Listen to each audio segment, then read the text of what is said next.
The mainstream media constantly tells us how hard life is for migrants and their descendants, how much they suffer, and how they are so often the victims of abuse, attacks, and prejudice. And when those of migrant descent are victimised, we are constantly reminded of those incidents and are bombarded with the names and images of these victims of racism until they are forever imprinted in our minds. Remember last year when a Syrian boy had a 500 milliliter bottle of water poured over him by another boy on a school playing field? There were protests, there were reporters camped outside the school, and the politicians and the media raised close to £160,000 for the boy and his family.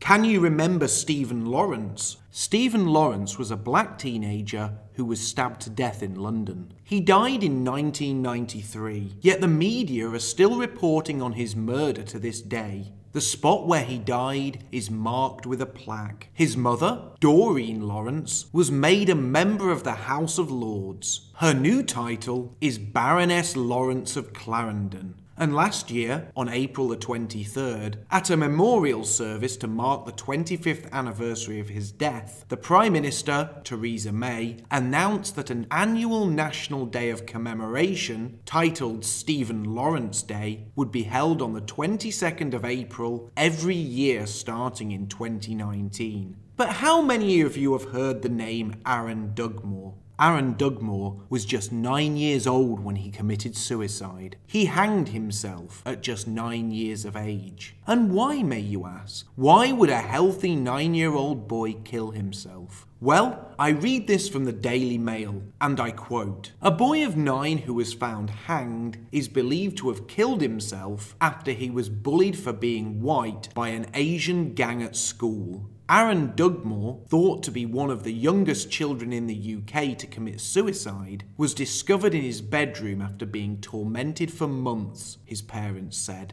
They said Aaron was threatened with a plastic knife by one Asian pupil, who warned him, "Next time, it will be a real one." He was also allegedly told by another pupil that all the white people should be dead, and he was forced to hide from the bullies in the playground at lunchtime.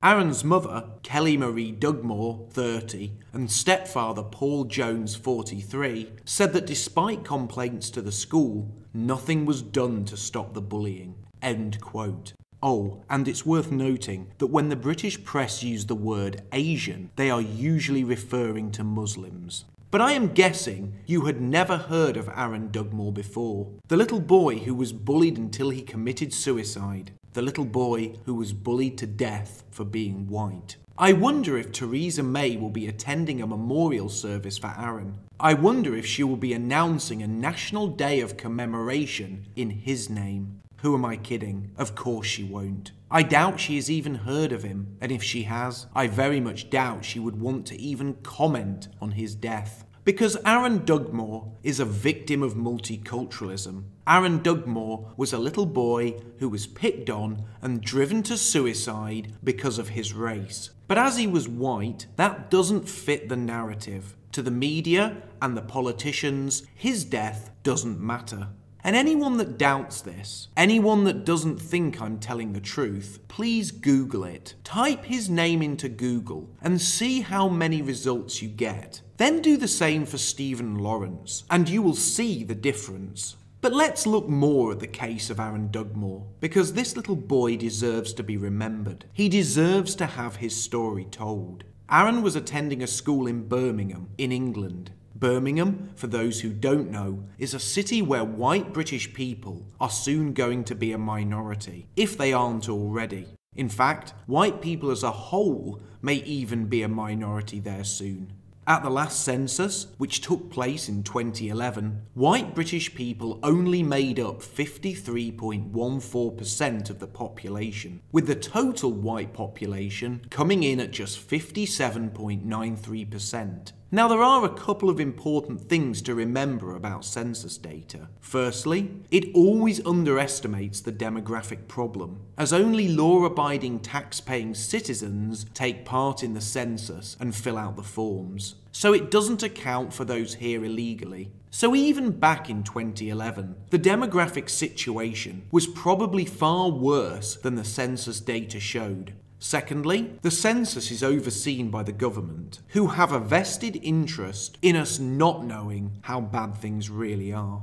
But now, even Birmingham City Council is openly admitting to the demographic changes that have taken place in the city. I read this from the Metro, and I quote, "White British people will be a minority in Birmingham by the time of the next census in 2021, a report by Birmingham City Council has found. The figures were revealed in a draft cohesion policy tabled yesterday, which predicted that by 2021, less than half of the city's 1.2 million population will be white British. The research found that people from over 200 countries live in Birmingham, and that among under 18s, 60% are already from a non-white British background." End quote. And the really interesting information in that quote is that when looking at the demographics of those under the age of 18, white British is already a minority, as 60% of children and teenagers in the city are described as non-white British. The important point is that white British people have been reduced to, or are about to be reduced to, a minority status in Birmingham. And the school that Aaron was attending, Erdington Hall Primary, was already a place where white children were a minority. In fact, according to the Daily Mail, 75% of pupils at the school come from ethnic minority backgrounds. And what happened in this school? What happened to Aaron Dugmore when he started attending Erdington Hall Primary?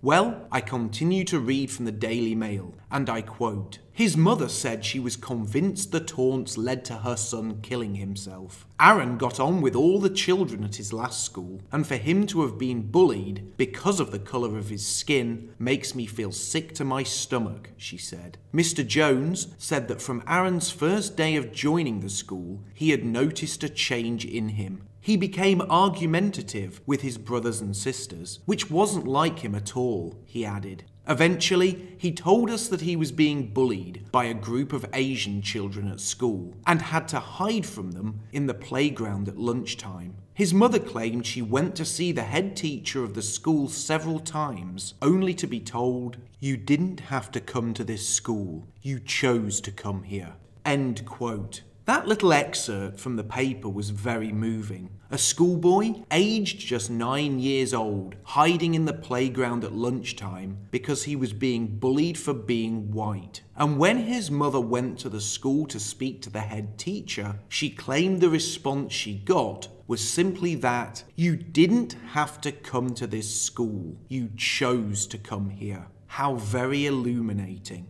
And just take a minute to think about all of this. To think about how this would have all played out if the races of the children were reversed. If a young boy from a Pakistani family had been subjected to this abuse and his parents, on complaining to the head teacher, were told, "You didn't have to come to this school," as if this was all their fault. I think if this was the other way around, the story wouldn't have been buried and forgotten.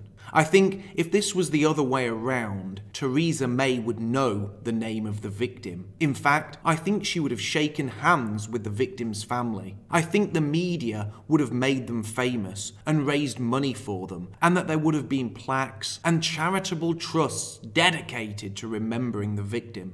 But victims don't count when they are white, and more importantly, when their abusers are not of European descent. And that is the most important conclusion we can draw from this, that the government, the media, and the entire establishment either cover up or quickly bury any story where the indigenous people are victimised by those of migrant descent. But that's not the only thing we should take from this. There is one other thing I want to draw your attention to. When I researched this case, I saw a picture of the school itself, and outside the school there is a sign, and on it there are drawings of happy children. The children depicted in that picture are a mixture of boys and girls, a mix of different races, and the picture even includes a disabled child. All the children in the drawing are smiling and waving. It's a picture of unity, happiness, and multiracial harmony. But how dark and chilling is that image when you consider what went on at that school? In fact, in the light of the truth of what happened at Erdington Hall Primary School, the picture on the sign at the gates is twisted and highly deceptive. But in a way, that sign and the context that we are now viewing it in is a perfect representation of multiculturalism. You see, whilst politicians and the media tell us that our multicultural society is a vision of perfect harmony, the truth is so very different and much, much darker. The media and the politicians talk of their multicultural dream, when in fact the reality is a nightmare. I know this short video may have been difficult to watch in parts, and the information within it is extremely moving, but it is very important. It is of course important because it is the truth. It is also important as it is a window to the future. It's a vision of what life will be like for those of European descent as they become minorities elsewhere. As such, it's an important warning to those of European descent, a warning for them to act now before it is demographically too late. But most importantly, this video tells a story, the story of Aaron Dugmore, the story of a little boy that must never be forgotten, the story of a little boy who was a victim of multiculturalism. And I want to make a pledge that Aaron Dugmore will be honoured, that his name and his smile will not be lost to time, that his story will be remembered, and that one day, outside that school in Birmingham, there will be a plaque that bears his name, that tells his story, so that his memory can live on forever in our hearts and minds. Aaron Dugmore is a victim of this multicultural tyranny, and the politicians, the media, and the entire rotten establishment have his blood on their hands. And we should all make it our goal to ensure that not only is he never forgotten, but that no more of our children should share his fate. Rest in peace, Aaron.